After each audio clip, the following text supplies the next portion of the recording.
Hello, this is Victor at Mercedes.com. Today I have these two throttle bodies on the bench here, and these are from 1995 SL600, the R129 chassis. These units only have like about 53,000 miles. They're very clean, from California. Very nice. Very nice. As you can see, the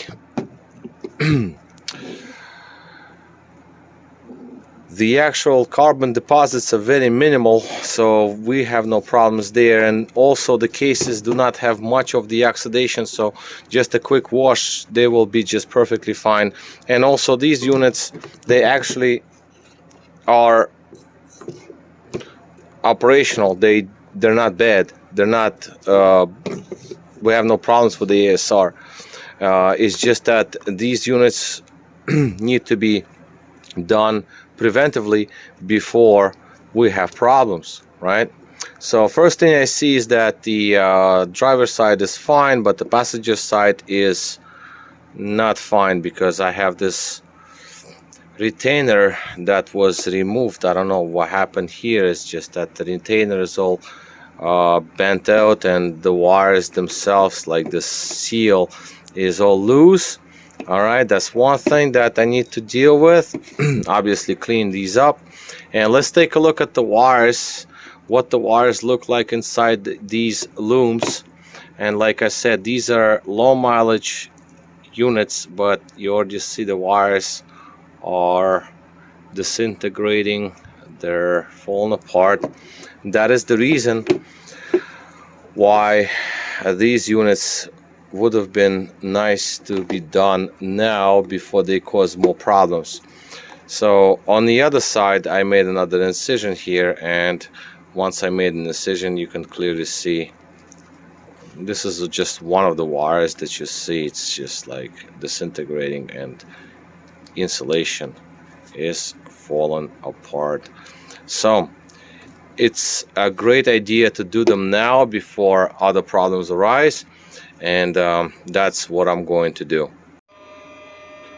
Okay, so now both units are sealed up, energized on the bench here, and operational. All right, now this is what they look like on the other side. Pretty clean. So these came out nice and clean. Yes, you might see a little bit of discoloration. It's not a big deal at all. I don't want to damage surfaces because they're polished, and I don't want to make any kind of extra scratches on the surfaces. They're pretty much machined. Okay, so now let's try to put the camera down here. Just raise this up a bit. Alright, and we'll take a look at the actual values, what these units give out. It's still connected to the same 140 control module, and these are our values. So these are the ones that's supposed to be exactly same. The others are references. They're not supposed to be exactly same.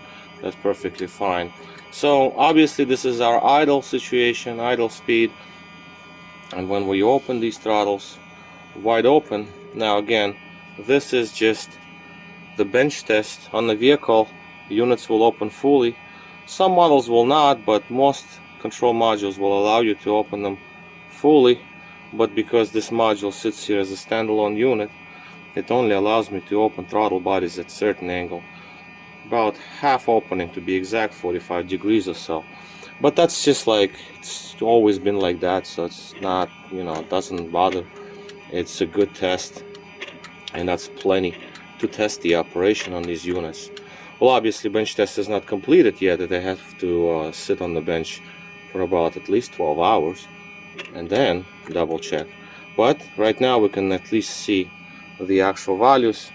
At wide open throttle, we can see our values are exactly same, 1.99. That's always the same value, because I've been, you know, I've done so many of these. It's always the same, so I'm happy with that. Now the idle is also, as you can see, very synced, so both units are very precise. So let's just open them like a little bit just to get the value somewhere in the middle, and takes a little bit of time before it readapts. 2.99, 3.01, absolutely perfectly fine, because again, 0.2 of a hundredth of a volt, that's just like, that's nothing. It's 2.68. as like I said, the values follow. It takes a little bit for them to follow for both units, but at this point they're pretty much ready to go. All I have to do is just leave them on the bench to double check the operation when they're fully warmed up, and then they will be ready for the reinstallation. So what I'm gonna do is I'm going to leave it here. Okay, put the power on, and then we'll get them to give them a little bit of a workout. So both units will remain on the bench in this position, energized and working. I don't want to go too quick. That will warm up the motors, clutch coils, potentiometer cases. So basically it's the best test I can do before installing these on the vehicle, and let them be. Okay, so this is basically all. The units are almost ready to go, and this is Victor at restoreyourmercedes.com. Thank you for watching.